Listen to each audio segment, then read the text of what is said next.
Here we go. Nope, that's not what I wanted to do at all. Okay, good morning. There we go. Good morning, everyone. Welcome to Friday, everyone's favorite day. Well, favorite day of the week anyway, right behind Saturday and Sunday. I don't know, is Saturday better or is Sunday better? Saturday's better? Why is Saturday better?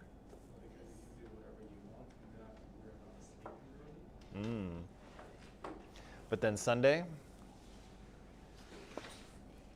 Is school, so you start to worry about it and think about it and have to get work done?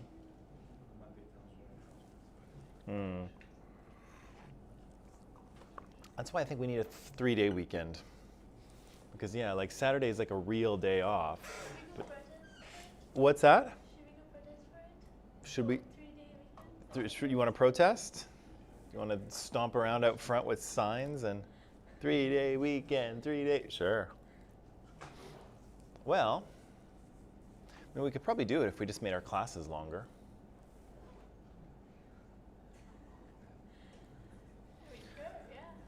Because how long is a class every day? So we go an hour and 40 minutes, right? So that's 100 minutes.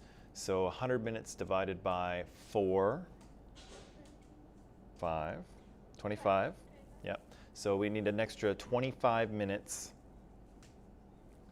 per day per class. Huh? Yeah. 3-day weekend. I don't know if we can swing it. You have to put an extra 25 minutes on every class. So we'd have to go, our classes wouldn't be an hour and 40, they'd be 2 hours. A solid 2 hours. Two and a bit, 2:05. What's that? You can hack it? Yeah, but the only problem is that they're all 2 hours, right? So if you have 4 classes, you're in class for a solid 8.5 hours at least. When is the result coming out? The election result? Because it's been hanging there for 2 days. There's no. It's done. It's done when it's done. It's done when it's done. So who's gonna win? What do you think? I think it looks like Biden. So last time, who got the the state for the win? Yeah, the last time Clinton did get close, but not as close as Biden. Yep. It's like just 6 more votes. It's real close. Last time, who got Nevada? Huh? Who got Nevada state? Who was elected in Nevada state last time? I think Nevada was a blue state last time. I think it was still a blue state. I don't think it flipped. I know Michigan flipped this time. It looks like Georgia might flip now and Pennsylvania, but they're real close. So. Biden's leading in those two, and Nevada. Yeah, he pulled ahead in Pennsylvania and Georgia last night, not by much. Going under Biden. Biden is winning. Trump only has like North Carolina. Yeah, but North Carolina and Pennsylvania. Yeah, he has Pennsylvania. Politics is boring. Really? It's really More. interesting. This Once is. you get in, Just call my it's like an addiction. Politics. It's like an if you're addiction. from the Middle East, Once you get in, the there's no essential part going of out. your life. You Sure. cannot grow without it. Sure. And although I would argue that I know this is certainly the case now, but I think the media spends too much time on the horse race part of politics, and they really should spend more time on policy and the effects those policies have on people rather than who's ahead in the polls. Yeah, but obviously during an election that's In 2012, important. in Huh? 2012, my father was running for a member of parliament. Yeah. Bangladesh. Yeah. And then he got succeeded, and after that, the government collapsed, and then Mm. somehow, Yeah. there was no vote. Okay, ready, people? Ready for a Friday? Let's see who's here. So Ayushi is here. Good morning, Ayushi. And hello, Ananda. Good morning. Ryan is here. Good morning to you. And Ashley's here. Good morning. And Hadil is here. Good morning to you, Hadil. Shania is here. Hello, Shania. John is here. Good morning, John. Michaela's here. Good morning, Michaela. And Mike is here. Good morning, Mike. And Kevin is here. Hello, Kevin. So just as a quick reminder, the papers are due today, obviously, so get them in to me by the end of today, please and thank you. We're going to have a quiz on Monday, I think we said. Is that what we said? Yeah. That's what we said? Okay, good. Right, good. We're going to have a quiz on Monday, so on classes 21 to 30. I'm not sure if I've posted all of the classes in Student Portal. I have not. No? Okay. So I'll do that today so that we're caught up and you can study on the weekend. And it'll be the same thing as usual where I'll do the online people first, and those are people who are in other countries online. And then if you are in Vancouver, come in and write your quiz, okay? Unless you have previous arrangements with me. Okay, so that said, let's go back to the Soviet Union, right? So we read that article yesterday talking about what if the Russian Revolution never happened, and the author was saying there's all kinds of evidence, a legacy of Lenin, a legacy of the Soviet Revolution or the Russian Revolution in 1917. However, it was kind of a funny thing, right? It was something that wasn't really determined to succeed, and you know, had things gone slightly differently, it might not have. And again, it's very difficult to understand or to imagine what the 20th century would look like without this event, right? And finally, even though it's a wildly significant event in the 20th century, Russia didn't mark its anniversary in 2017. And again, we said the reason why is that it doesn't really suit the story that the Russian government, specifically Vladimir Putin, doesn't really suit the story that they want to tell the Russian people, right? Because this is a story of the overthrow of the government, and that's really the last thing that Putin wants. He doesn't want to be overthrown. He wants to be seen as a proud leader of a strong country, right? And so he tends to push Russian history to the forefront, the Russian history that is, you know, the great czars like Peter and Alexander, and maybe Nicholas a little bit, even though he's probably not a great czar, but he was the last one. And leaders like Stalin, who, even though all kinds of awful things happened under Stalin, he was certainly a very strong leader and brought the Soviet Union to superpower status in a record amount of time. And so those are the narratives, those are the kind of stories that Putin wants to place into the minds of the Russian people. Not the story where the people overthrow the government or anyone overthrows the government, because that's not what he wants, right? So it's interesting, even though something is historically significant, sometimes those things can be omitted for other reasons, in this case for political reasons, right? I asked you to read this yesterday, which we did, and we talked a little bit about what happens once Lenin actually takes power, and kind of the first few years of Bolshevik rule in Russia, right? And we said that Lenin died, of course, and I wanted to mention, I don't know if you knew this, but you can still go see him. Oh yeah, they put him in a glass. Yeah, they embalmed him, so he's preserved. Even better, a little bit like a mummy, but he's preserved. So right in the middle of Moscow here, there's Red Square, right? And so How long has he been preserved? he's been preserved since he died in 1924. Oh, compared to the Egyptian Pharaoh? Different process, but I'll show you in a second. So Red Square is in the middle of Moscow. It's where it's kind of the cultural center of Moscow, but also the government center. I believe in the background there, that yellow building might be part of the Kremlin. You can actually, I'm going to show you in a second. Yeah. So if you ever go to Moscow, you can go to Red Square. It's very touristy now, but it was kind of the Communist Party headquarters were there. The Kremlin was there. There's St. Basil's Cathedral, which you often see as kind of a symbol of Russia. That's there. And so this is kind of the center of Lenin. They had lots of kind of Victory Day parades and, you know, sort of military celebrations there. So it's a very kind of historic square in the center of Moscow. And in in that center is also the mausoleum of Lenin. And so you can kind of see on the front there, it says Lenin in Russian, sorry. And if you go inside, you will see this.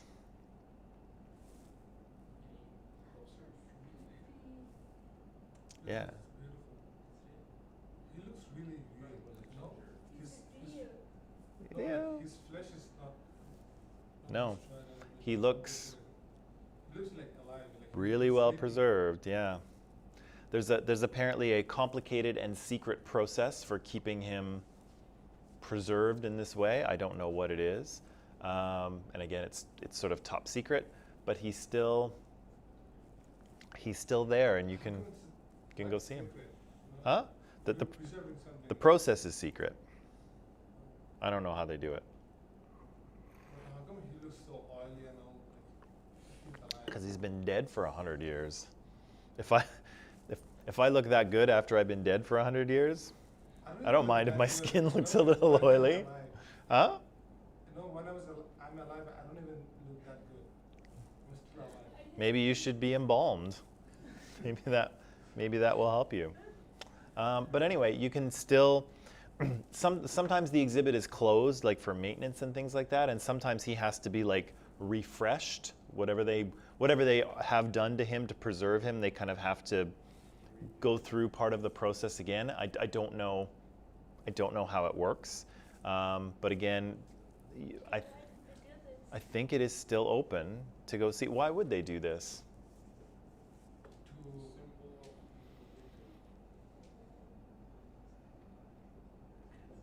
Don't know. Well, as far as I know, he's still there. I think you can go see him. I've never seen him. The one time I was in Moscow, they had closed Red Square because they were either setting up or they were taking down.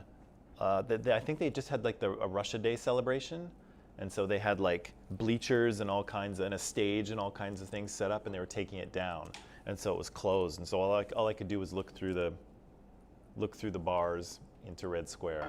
So I didn't really get to. Yeah, maybe another time. But I didn't get to see Lenin. But apparently, if you're ever in Moscow, it's a bit of a trip in from the international airport into the center of the city. It's a little bit of a drive, but you can see the Vladimir Lenin in the flesh. Anyway, just a little extra tidbit. Right, so we said that Lenin got into power with promises of peace and land and bread. And so he fulfills his promise of land by abolishing private ownership and allowing the state to own all land. And so, of course, the state is the people, and so the people own all the land, kind of. Right? So, again, we said that it's not really what the peasants wanted. The peasants wanted a piece of their own land to call their own and farm and sell the fruits of their labors and hopefully make some cash, right? That's what the poor peasants wanted. But instead, they got collective ownership, which is not really that different from what they had before. They still don't own their land, they still have to work it, and they still have to give away all their harvest to someone else above them. So, yeah. He sort of keeps his promise, but for the peasants, not much changes, right? He starts to set up these. He starts to establish collective farms. Full collectivization will happen under Stalin, but he starts to do this in order to attempt to deliver on his bread promise, right? To make sure that the food shortages come to an end, right? Of course, initially that doesn't work, right? The peasants aren't cooperating. They want to sell their harvest on the, for profit, and so a lot of food gets sold on the black market. And there's really no food available for the people as a whole. So again, Lenin tries to, implant communism from the top, and the peasants really aren't having it, right? Because again, this revolution didn't come from the bottom, right? The people didn't want communism. They're just going to get communism, right? And so again, Lenin tries to sort of put these things in place, and the people don't cooperate. They start to sell their stuff illegally to make money, and people continue to go hungry, right? We said that in addition, Lenin's got to deal with this civil war, right? So the Red Army, which is the Bolshevik army, are fighting against basically everyone else, right, who don't like the fact that the Bolsheviks have overthrown the state and taken control. And so people who are constitutional Democrats or people who are who want to see Russia become a democracy. We've got people who are monarchists who want to see the Tsar restored. We have people who are just revolutionaries. We have all kinds of people mixed into the White Army trying to fight the Red Army. And again, we said that they're not very organized. They don't agree on anything. The peasants don't support them. The peasants see them as traitors because they're either trying to reinstall the Tsar or they're taking help from foreign governments, and so they don't like that either. And so the Allies are associated with them, yeah. And so basically the White Army cannot get their stuff together, and ultimately they lose, right? And so Lenin is able to fight off this civil war and sort of remain in power.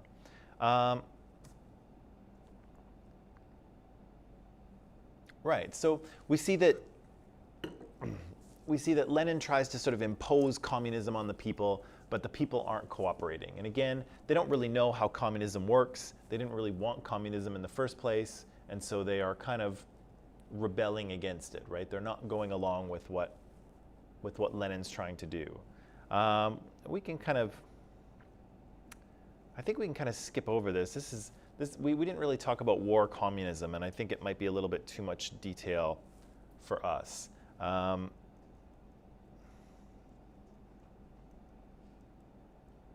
Yeah, I think it's not that important to talk about war communism.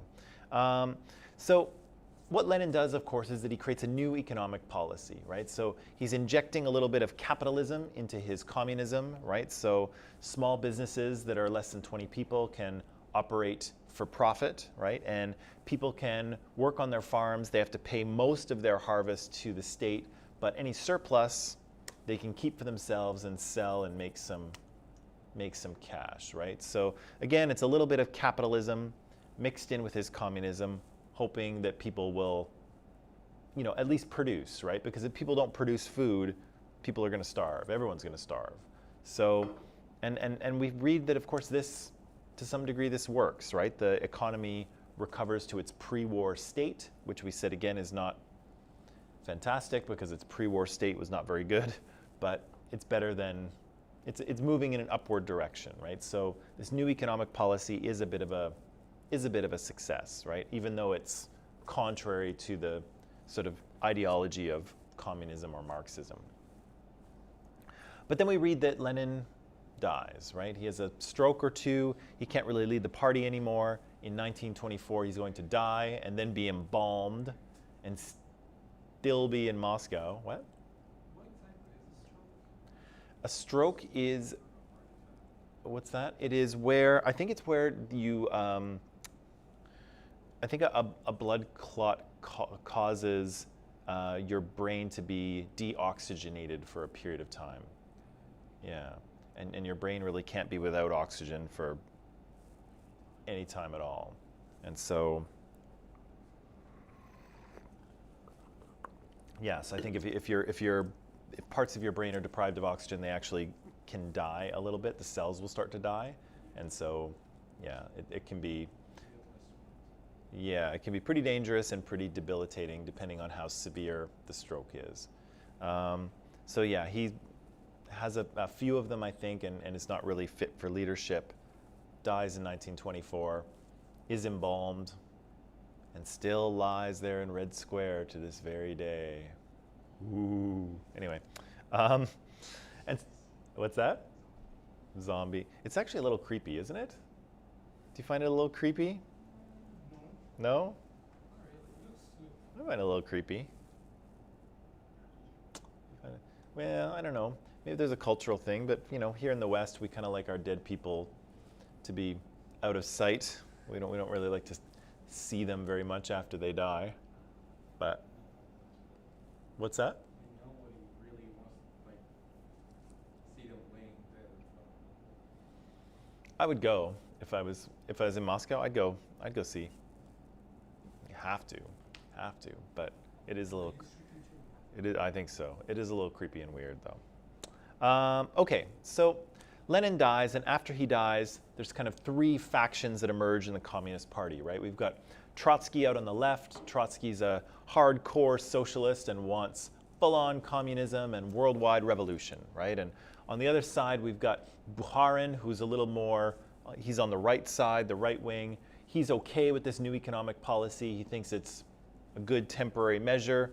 You know, we'll get to communism with baby steps kind of thing.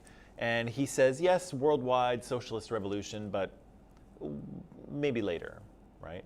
And then Stalin's in the middle. Stalin's like, we can inspire other countries to convert to communism if we become kind of a beacon of communism here in the Soviet Union. If we build socialism and get it to work in this country, everyone else will be inspired, right? And that kind of central vision, right? So Stalin's kind of in the middle, plus he's a pretty shrewd political operator.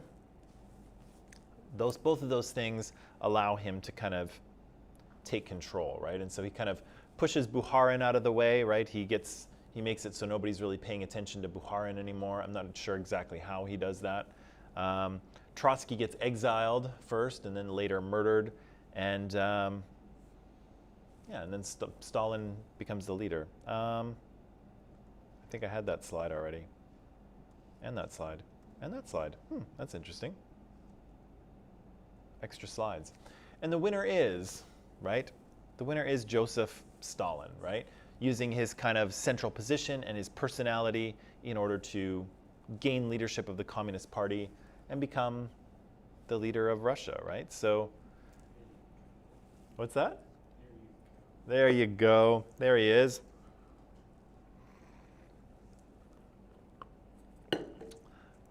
So again, he's going to be, the Soviet Union is really going to be created by Joseph Stalin, right? Certainly the revolution and the sort of imposition of communism on the Soviet Union was Lenin's doing. But of course, Lenin only has 7 years? 7 years. Lenin only has kind of 7 years before he dies to do the revolution, fight a civil war, and start to put communism into place before he dies. And so Lenin doesn't really get very far into, really doing anything with the Soviet Union. And it's really going to be Joseph Stalin that creates the Soviet Union that we all know and maybe don't so much love. But he's the one who's going to create this, not so much Lenin. And as you can see here, he's going to be in charge of the Communist Party. He's going to be in charge of Russia for a full 28 years, give or take. Long time, right? And a lot gets done in 28 years. He's hugely influential in Soviet history. This is the guy that builds the Soviet Union.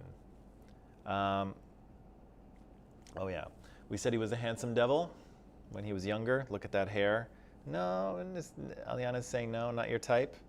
You don't like brutal dictators so much? No. You're not into brutal dictators? Okay. He has a face like Zayn Malik. He has what? He looks like a little like Zayn Malik. Maybe a little bit. Yeah. Maybe a little bit. He doesn't look like that. He's sort of a darker complexion and the hair and maybe a little Zayn mixed in there maybe. I don't know. I don't see it. All right. So what I'd like to do is just to get to know this Stalin guy a little bit better, I'd like you to read a very short biography of him, 2 pages, okay? And so for online people, this is in Microsoft Teams. You'll see it. It says Global Forces, page 7879, biography Stalin, I think is what it says.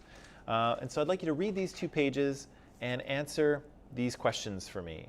So number 1, what kind of person was Joseph Stalin, and how would you describe him to me? I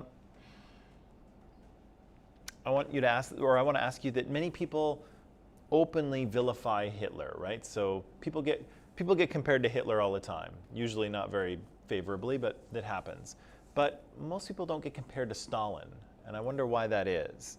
And third, what do you think were some of the things that motivated Stalin to do the things that he did, even though we haven't really got into that yet, but we will. So 3 questions just to kind of acquaint ourselves with this historical figure, okay?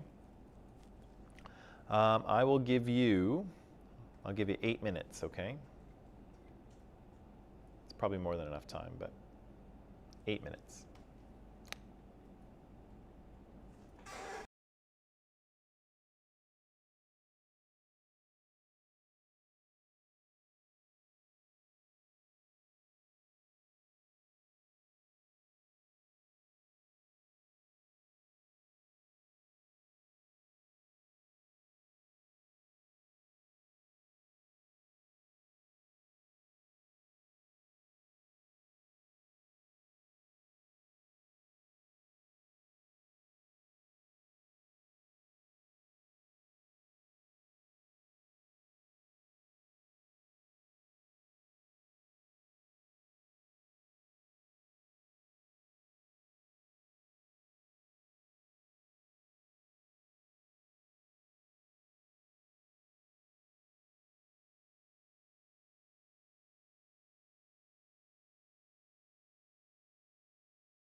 Okay, so tell me about Joseph's. Well, tell me this. So before we read this, what did you know about Joseph Stalin? He had an abusive father. Before we read this, you know that you knew that? Okay, what did you know before we read this? He was a Russian. Russian leader? Yeah. I know you probably knew a lot, so you don't have to tell me because I know you have some background in this area. Anyone else? What else did you know about him?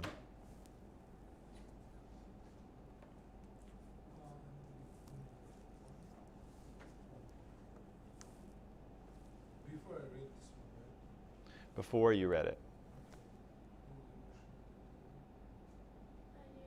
He played a big role in the history. Okay. Big historical figure, Russian leader, big mustache, right? So, but what do we know now? What kind of describe Stalin to me? What is he like as a person?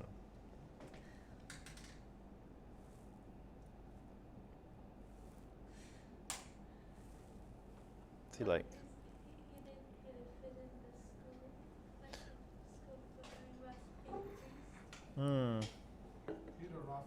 Seems to have been kicked out of school, right? He seemed to have been going to seminary school or school to become a priest of some sort, and got either failed to take his final exams or got kicked out, or failed to write his final exams because he got kicked out, or whatever. Seems he didn't complete his education there for whatever reason, right? What else do we know? Yeah, abusive father. Abusive father, right? Father drank a lot and beat his wife and Joseph as well as a young boy, which is quite awful. You know, he had daddy issues. How do we know he had daddy issues? He just said it. His daddy beated him. He left his mom. That's an issue. Yeah. He left his mom. Yeah. Okay. What else do we know about him? Idolized Lenin. Yeah, he idolized Lenin, right? So he saw Lenin as a bit of a hero, looked up to him. What else? He was Georgian. He's Georgian. Where's? That I didn't know. Yeah, not the Georgia in the United States, though, right? Yeah, the Georgia, like, north of Armenia. Yeah. Like, Yeah, so the Georgia north of Armenia, one of the Soviet socialist republics that are part of the USSR. Yeah, so he's a Georgian. What else do we know about him? He was born in a poor family. Wow. But yeah, born to a pretty poor family, and probably more poor once dad left, right? His mom committed suicide. Yeah. What? Yeah. Yeah, his wife, sorry. Yeah, wife committed suicide. Why did she commit suicide? Because she didn't agree on what he was doing. She confronts him because of his monstrous actions, and thus she kills herself. Yeah. Yikes. How bad is that when your wife finds out what you've been doing at work, and as a result kills herself? Ooh, wow. That's pretty intense. Ayushi says he was a bit delusional because he's always so paranoid and thinking that Britain was against Russia. Yeah. So certainly, yeah, he was always suspicious of the West and of Britain in particular.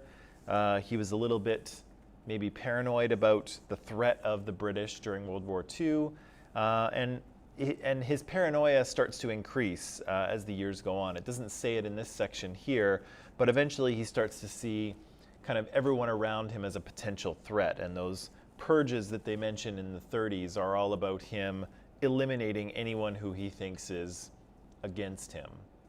And it turns out he thinks that lots of people are against him, and so they're all purged. What else do we know about him? Or what else do we know about him?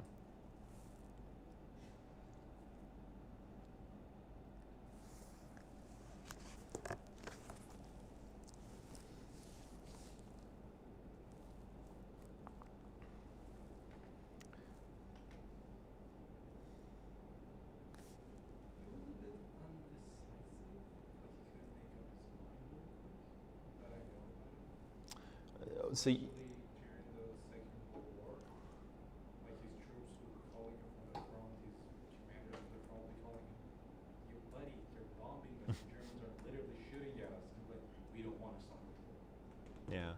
So maybe his well, his decision making in that case was a little bit slow, or I think in here they mentioned that he was he had trouble believing that the Germans would attack, right, after signing that non-aggression pact, and then the idea that he felt Hitler wouldn't open a second front if he didn't have to, but obviously he was wrong. But yeah, he had trouble, maybe he had trouble overcoming his own pre-existing ideas about how things were going to go, maybe. What else do we know about him? Yeah, he seems to have been quite a reader when he was young. And what book did he really like to read? What's it called? The Patricide. Do you know what patricide means? I know what parasite means. Patricide. Do you know what homicide means? Yes. What's homicide? Murder. Homicide is murder. Yeah. Patricide, that's patris is the Greek word for father. Patricide is the killing of the father. Interesting. And who's the hero of that book? Koba. Yeah, Koba, this kind of Robin Hood like steal from the rich to give to the poor kind of hero. And it seems that Stalin is kind of so, excited about this hero that he actually asked people to call him Koba, right? Which is interesting. In that story, the heroes saving villagers from the Cossacks. Weren't the Cossacks like a Russian military? Yeah, they were kind of like a militia force, I think, in the sort of the very outside of the Russian territory. They were like more than just a militia force because of some parts of my home country's story where we just started to get our own constitution and parliament. Right. Yeah, the Shah gets some Cossacks from the Russians and then he blows up the parliament. Interesting. That I didn't know. Yeah, and I don't know. I guess we'd have to read the book. Maybe it's like a corrupt group of Cossacks or something that are accosting the villagers. It's hard to know. I don't know what the story is, but yeah. But he's clearly very interested in this particular hero, right? And wants to be seen as heroic. Maybe we all do. Michaela says he's a person who has the ability to easily memorize great information, and people call him Comrade Card Index. What's what? Stalinism. Stalinism? That's kind of the. Like the mix of Lenin. That's kind of like Stalin's approach to governance, if you will. So how he runs the country. Huh?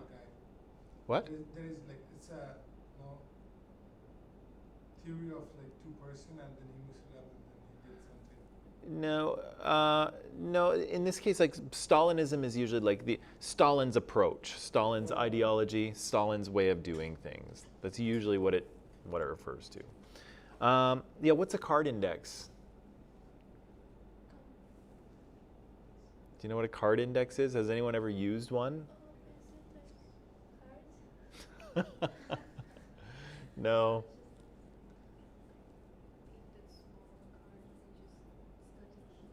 Yeah, well, what you used to do is if you wanted to, and I'm not even quite sure how this works, so I'll probably say it wrong because it's almost before my time. But if you wanted to go to the library, all of the library's catalog was on little cards. So every book in the library had a card, and it had all the book's information on it. And they were stored in these really long drawers with all of these cards. And so you would look up in the catalog, like if you were looking for a certain topic, you would look up in a paper catalog which drawer you should look in, and then you would pull out this really long drawer and you'd have to go, you'd have to look through every card to find what you were looking for. So you were kind of like, it's like a manual Google search, except you're Google. You're looking through everything. So yeah, these card indexes would be, and there'd be a big thing, like there'd be a big cabinet with, you know, drawers coming out of it everywhere, and every drawer would be really long, and it would be full of cards, and you would just like flick through the cards to find what you were looking for. So that's a card index, and of course that's what they would have used in the 1930s or whatever. But yeah, so him being called Comrade Card Index is like, his brain is like one of those. He's got everything filed away, and he can just quickly, he can just find whatever he's looking for, right? So smart guy, maybe, good memory, pretty sharp. Yeah, no diaries, right? So we have to rely on, we have to rely on secondary sources, or maybe any primary sources from the time that mention him. Do you think those would be biased in any way? Those sources from the time? In what way would they be biased, do you think? Like, maybe people who were against him, I would say, oh, he did this, that, and people who supported him would like say, oh yeah, he did some good stuff. It's where you live. If you live inside Russia, then you're definitely going to write pro-Stalin. Right. But Stalin, Yep. he's the perfect man. Yep. Otherwise, the Gulag would be ready for you. Yeah. People who criticize Stalin wind up in the Gulag or dead, right? So it's probably difficult for historians to sift through some of this material and separate fact from fiction, right? Because he's always going to be portrayed in a kind of in a good light by writers of the time, or writers inside Russia, and even some outside Russia, right? They mentioned that a couple of famous people came to visit him, right? Who came? George Bernard Shaw, the playwright. Have you ever read anything by George Bernard Shaw? No? You might. And journalist Walter Duranty. So both of those guys came to Russia and came to the Soviet Union and had a great time, right? Stalin wined them and dined them and gave them nice food, and they had a great time, right? So people inside Russia were probably writing nice things about him because they feared him, and even people outside Russia were writing nice things about him because he kind of convinced them that he was a certain type of person, when in fact maybe he was a different type of person. And also, they only saw one side of him because we didn't know about like what he actually about in his thoughts are, because he didn't. Sure, yeah. Since we don't have any kind of private correspondence of his, no personal letters that he wrote or diaries, it's hard to know exactly what he was personally thinking about things, right?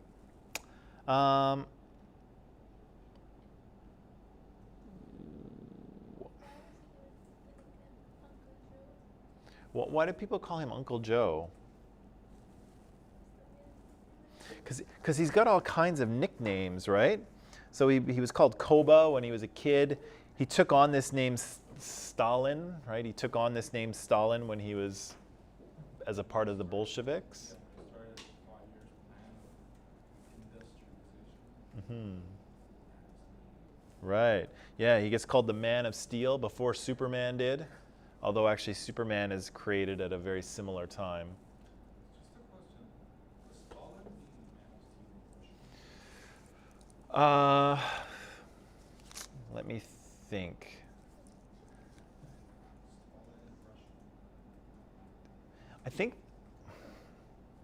maybe. I don't know the Russian word for steel. There's stait, which is to build. I'd have to look it up. I'll look it up. I'm not sure if it's possible. But he's called the Man of Steel before Superman is, right? So he's rules with an iron fist kind of thing. So we've got all these names, and then we got Uncle Joe. It sounds kind of friendly and nice. Why would anyone call him Uncle Joe? Or why would he want to be called Uncle Joe? Roosevelt called him Uncle Joe. I wonder why. Because maybe they had Uncle Sam, so they thought, oh, maybe. Oh, maybe it's like an Uncle Yeah, the U.S. has Uncle Sam as kind of a mascot for the country. Maybe Uncle Joe. I don't know. Possible. Very possible. Why do you think Stalin is kind of less often mentioned? You know, when we want to compare someone to a really bad person, usually we pull out the Hitler comparison, right? But we often don't pull out the Stalin one. And Stalin, I think, you know, you don't want to argue about, you know, which atrocity is worse, but a lot of people die under him, right? They mentions here that on one occasion he sentenced over 70,000 people to death. Here, in the 1930s, they said, yeah, 1935 to 37, 6 million people were sent to forced labor camps. That's more people than were killed in the Holocaust, right? And that's in a 2-year period. That doesn't include the other 22 or 23 years of his reign, right? A lot of people die under Stalin, and in a brutal fashion. And so why do we always talk about Hitler? Why do we always compare people to Hitler and not to Stalin? What's that? Could I ask you a question? Yes, of course. Who's worse, Stalin or Hitler? What's that? Who's worse? Who's worse? Well, I don't think you want to get into that, but they're both awful. But why do we always talk about Hitler and not Stalin? Well, here's the thing I think is that I think when this comparison thing started, it was during the Second World War or after, like immediately after. So it kind of like just got there into the culture of that's Hitler, because you don't really want to insult Stalin right then and there. The war just ended. Stalin's a superpower. You don't want to say, "Oh, that's an awful man." Okay. Insult him and then get another war in your hand. Okay, so maybe the issue could have been a power thing, right? Hitler is now dead, and so it's very easy to criticize him. But when someone is still very much alive and in charge of a powerful country, maybe you are more careful about what you say. Yeah. What else? Why else do you think that we so immediately jump to Hitler to compare someone to a bad person, but not so much to Stalin? More well known, maybe, but I guess why is my question. Why is he? You had kind of like a first row seat, the Western world, the first row seat to see what Hitler was doing. Kind of like a second row to see Stalin because of the distance. Yeah, and I would argue even less than a second row seat, right? So Ahmad mentions here that, yeah, so the West had they had a front row seat to what Hitler did, right? The Allied armies move into Germany at the end of World War II. They come across these concentration camps at Dachau and Auschwitz and all these other places, and they see it and they think, oh my gosh, this is horrible, which is, of course, it is. And they put it into the newspapers, and the Western world reads about it, and everyone is shocked, and right, there's this big sort of cultural impact of Hitler. But for Stalin, yeah, like how much of what Stalin was doing do you think found its way out of the Soviet Union? No, we haven't quite gotten here yet, but after the Second World War, Winston Churchill has a speech, and he says an iron curtain has descended across Central or Eastern Europe, right? And so basically, there's this wall behind which nobody can reach Stalin, right? Nobody's entirely sure what's going on in Russia, right? Russia becomes a closed system.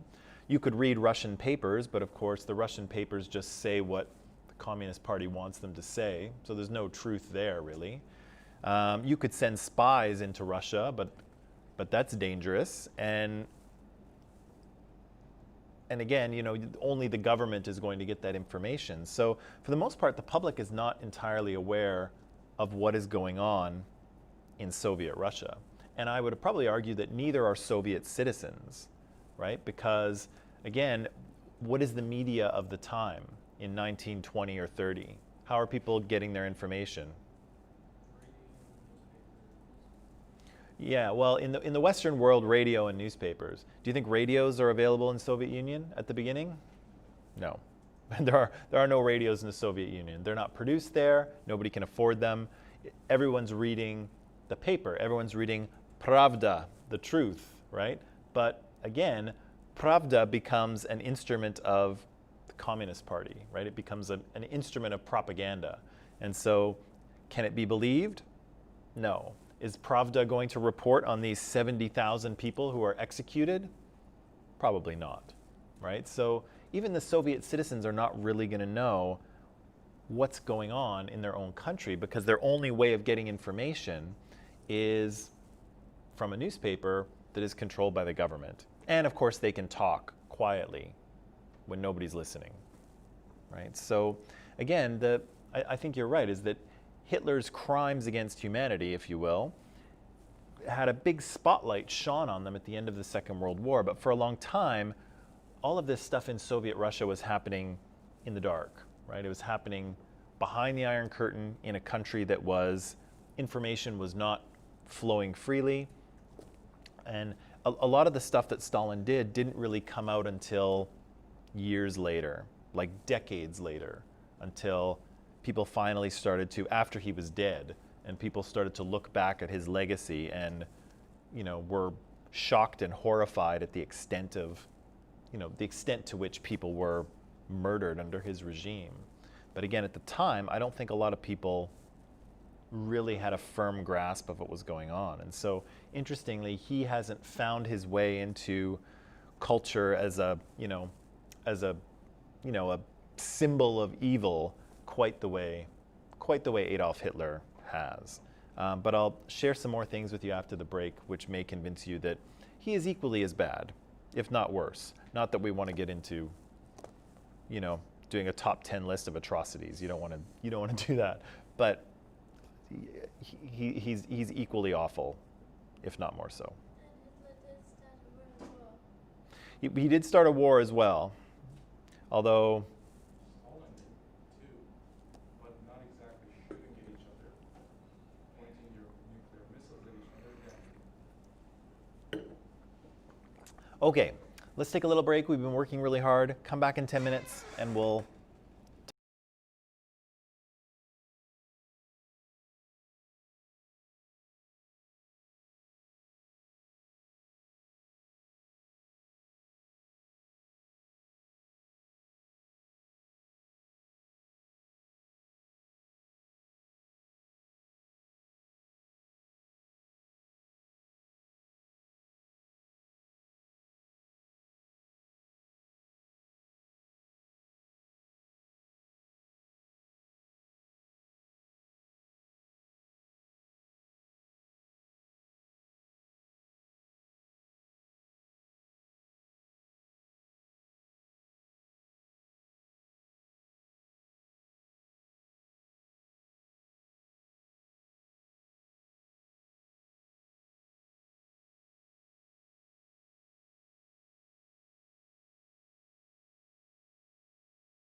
And we are back. So, Joseph Stalin, right? Leader of the Soviet Union for 25, 26, 27 years. The man of steel, comrade card index, Uncle Joe, whatever you want to call him. Seems like a complex character, right? Has a pretty rough childhood, it sounds like, right? Grows up pretty poor, and he has an abusive father, and that's kind of awful. But he finds his way into social revolutionary work, right? He reads the works of Lenin. Lenin wrote a book called What Is to Be Done, which I used to have, actually. I used to have a copy of it, but I got rid of it. I had it at a time when I didn't understand Soviet history as well as I do now, so it didn't make a lot of... I didn't really read it. I should have, though. But I used to own it. But anyway, looked up to or found kind of Marxist, Leninist thought, kind of devoted himself to it, became a member of the party, the Bolsheviks, rose up to become a prominent member, and then of course when Lenin dies, Stalin will succeed him. So again, he's a complicated character. He seems pretty intelligent and with a good memory, maybe a little bit paranoid, very capable of mass murder and brutality, right? And so what's he, here's the question, what is he killing all of these people in the name of? Like what is the purpose of killing all these people? Maybe. For starters, he didn't really want it to make them all that obvious and public. Everyone knew they were being killed, but they But what? came in the night to kill. They killed Ray, shooting somebody. What I'm asking is, if the ends justify the means, like we talked about, what's the end? What's his end game here?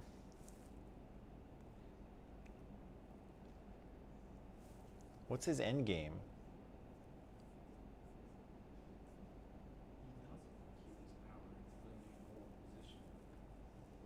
Holding power, okay. Yeah, or maybe what he would tell to the people, there's propaganda, would be like, yeah, those are threats to our security or whatever. Maybe I'll ask this question again later.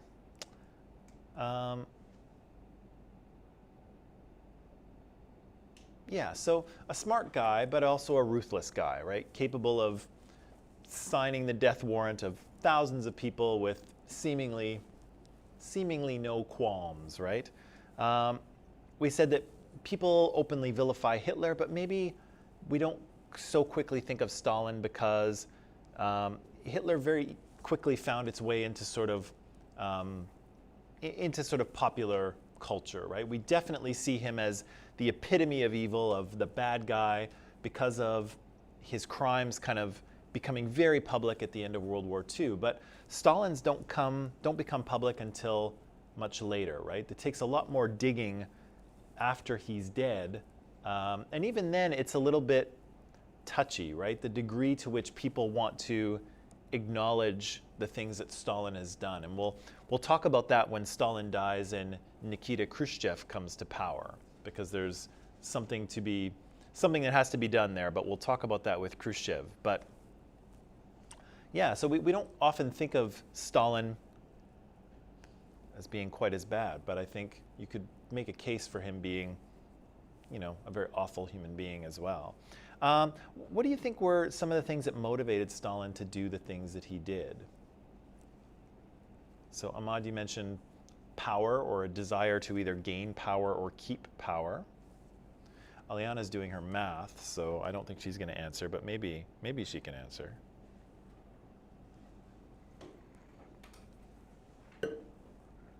What do you think? What are some of the things that motivated him, do you think?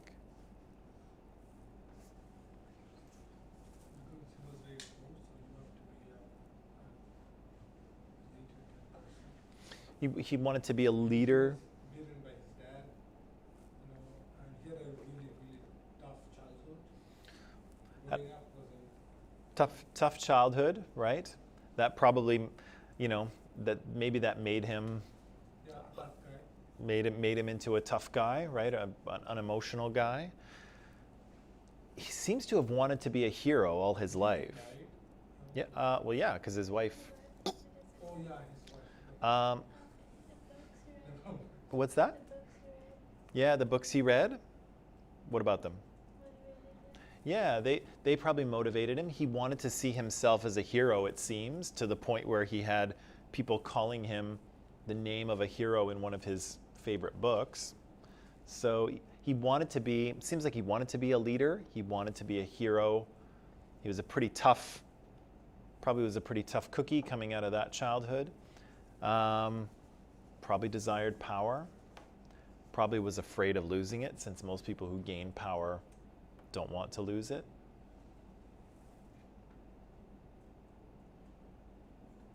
What else? Anything else? I feel like there's one thing we're missing that's motivating Stalin.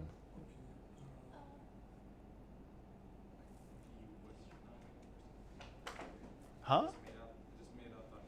De-Westernizing it? No, that's okay. That's a perfectly cromulent word. You're kind of in the ballpark. Kind of in the ballpark. You're in the opposite ballpark, but kind of there. Huh? Okay, so some of the things that he does are connected to Lenin, right? Because he's a follower of Lenin and the successor of Lenin. What else motivates him to do what he does?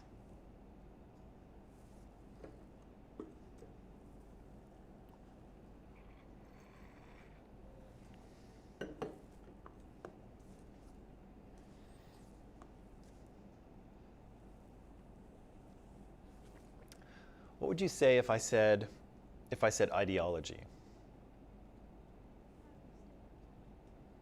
What ideology is he following? Yeah, Marxism or communism, right? So he's motivated by the ideology, and the ideology is that the Soviet Union is going to be a socialist, communist country, right? Everything he does, in principle anyway, is in service of that goal, right? That's why all this is happening. This is all happening in order to bring communism to the Soviet Union, whether the people want it or not. How exactly is killing millions of people bring socialism? Well, Killing the society, how will socialism? well, I'm not saying that it's the best way to go about it. I'm just saying that is that what is he motivated by his ideology? Is he motivated by the desire to bring this social and political system, economic system and political system to his country and get it to work?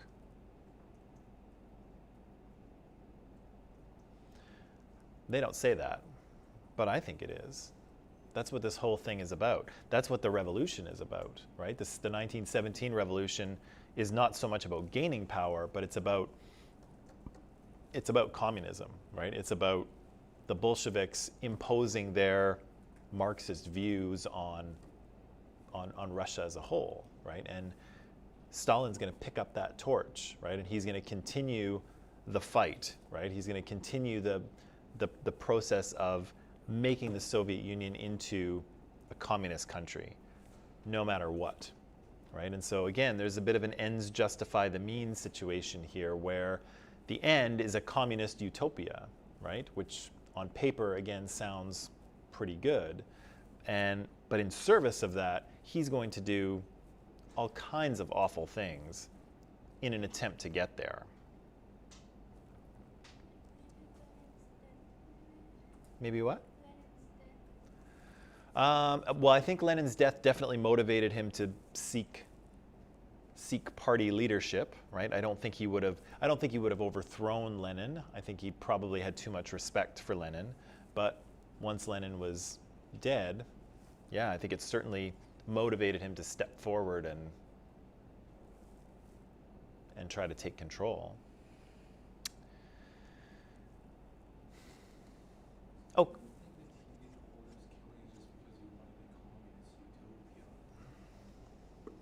it's hard to think that. Yeah, I mean, to think about it as if you just wanted to gain control, eliminate opposition, yes, that is pretty much easy to imagine. With killing millions to get a socialist country, it's either something really heavy hit his head, or Well, we can continue to think about this because the reason I kind of bring it up now is that I feel like that thread runs through almost all of the rest of the Soviet Union.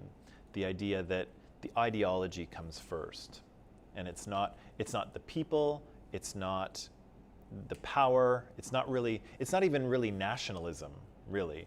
It's adherence to the ideology and the process of trying to make the ideology work. And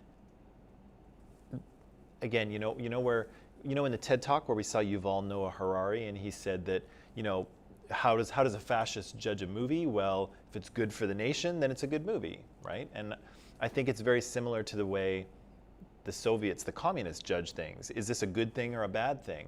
Well, does it support the ideology, and does it support our attempt to have communism in Soviet Union? Yes, then it's a good thing, right? And so for fascists, it's the nation, but for communism, it's the ideology, right? It's not the Russians as a nation of people. It's not the state. It is the ideology that's coming first, I think. And again, we'll keep an eye on that, and you can disagree with me later as we go through. But I almost feel that's a thread that connects almost all of these Soviet leaders, is that they will all do what they feel they need to do in order to support this sort of Marxist communist ideology. maybe for other Russians all across the country, they would feel that way. But at the very least, Stalin, we all see leaders all around revolutions happen, and then the leaders get sidetracked, go away from whatever the ideology of the revolution was. Sure. We see that with the French Revolution. Sure. Sometimes the people who start the revolution aren't able to lead the people into the promised land, as it were. But okay, I'm going to call it there, and I'm going to send you away for the weekend. I think that's enough. It's a Friday. It's sunny and beautiful outside. I just went downstairs and went out the wrong stairwell, so I had to come back into the building. But it's quite beautiful and sunny, and so that's it. You can go. I hope you all have a great weekend. Hopefully the weather will stay as nice as it is now, and don't forget the quiz on Monday. If you're in Vancouver, you should be here to write the quiz, unless we've talked about it before. If you are overseas, then I will talk to you on video conference at 8, okay? So on Monday. But until then, have a great weekend, and I'll see you Monday. Bye.